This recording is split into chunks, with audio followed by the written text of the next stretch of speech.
A paz do Senhor, meus irmãos, a leitura semanal de segunda-feira, 21 de julho de 2025, tem como título Paulo e Barnabé.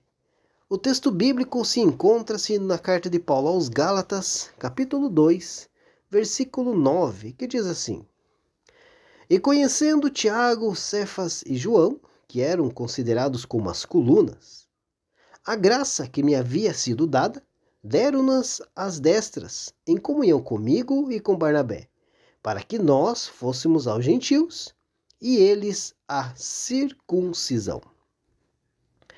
Queridos, essa referência bíblica de Gálatas 2:9 é um relato sobre a comunhão entre os apóstolos e a decisão sobre a evangelização dos gentios.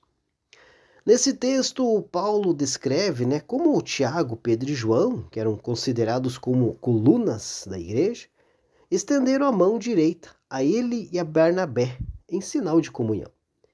Eles concordaram em que Paulo e Barnabé deveriam se dirigir aos gentios, enquanto eles se concentrariam nos circuncisos. Mas a história por trás desse texto, queridos, começa com a conversão de Paulo. Antes de se tornar um cristão, Paulo era um perseguidor da igreja e havia participado da morte de Estevão, um dos primeiros mártires cristãos.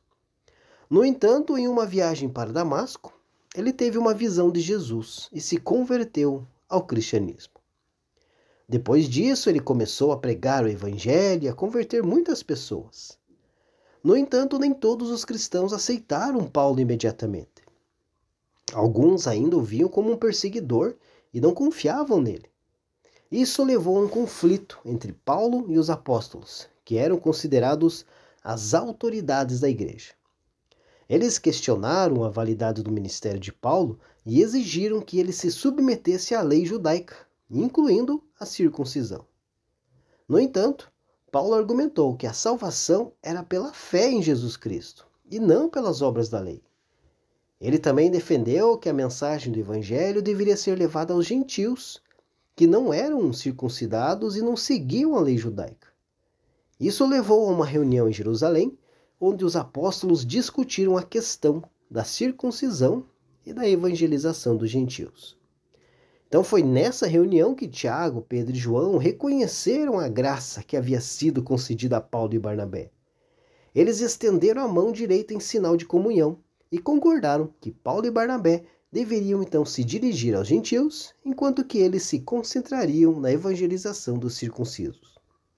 Essa decisão foi um marco na história da igreja, pois abriu as portas para a evangelização dos gentios e para a expansão do cristianismo além das fronteiras judaicas. Deus abençoe a sua vida e uma ótima segunda-feira a todos.